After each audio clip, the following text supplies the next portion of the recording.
ಇವತ್ತಿನ ದಿನ ನಾವು ಆಮ್ಲ ಮತ್ತು ಪ್ರತ್ಯಾಮ್ಲ ಬಗ್ಗೆ ನಾವು ನಿನ್ನೆ ಕ್ಲಾಸಲ್ಲಿ ನೋಡಿ ಅದು ಯಾವ ತರ ಬಣ್ಣಗಳು ಬದಲಾವಣೆ ಆಗ್ತವೆ ಅನ್ನೋದನ್ನ ನಾವು ಇವತ್ತಿನ ದಿನ ನಮ್ಮ ಚಟುವಟಿಕೆ ಮೂಲಕ ನೋಡೋಣ.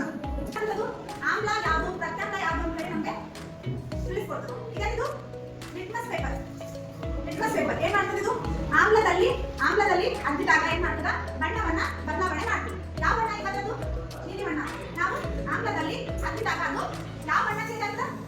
ಕೆಂಪು ಬಣ್ಣಕ್ಕೆ ಬದಲಾವಣೆ ಆಗ್ತದೆ.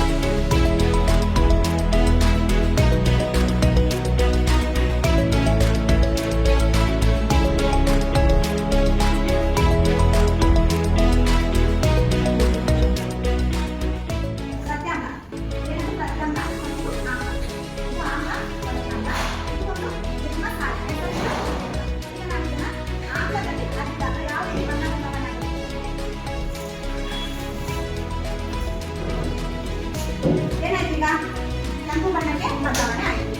ಮಸಾಲೆ ಆಮ್ಲದಲ್ಲಿ ಹತ್ತಿದಾಗ ಯಾವ ನೀಲಿ ಬಣ್ಣದಿಂದ ಕೆಂಪು ಬಣ್ಣಕ್ಕೆ ಬದಲಾವಣೆ ಆಗುತ್ತೆ. ಅದೇ ತರ ಮತ್ತೆ ಪ್ರತ್ಯಾಮ್ಲದಲ್ಲಿ ಹತ್ತಿದಾಗ ಏನ್ ಮಾಡ್ತದ? ಕೆಂಪು ಬಣ್ಣದಿಂದ ಮತ್ತೆ ನೀಲಿ ಬಣ್ಣಕ್ಕೆ ಬದಲಾವಣೆ ಆಗ್ತದೆ. ನೋಡಿ ಏನಾಯ್ತು? ಈಗ ನೀಲಿ ಬಣ್ಣಕ್ಕೆ ಬದಲಾವಣೆ ಆಗುತ್ತೆ.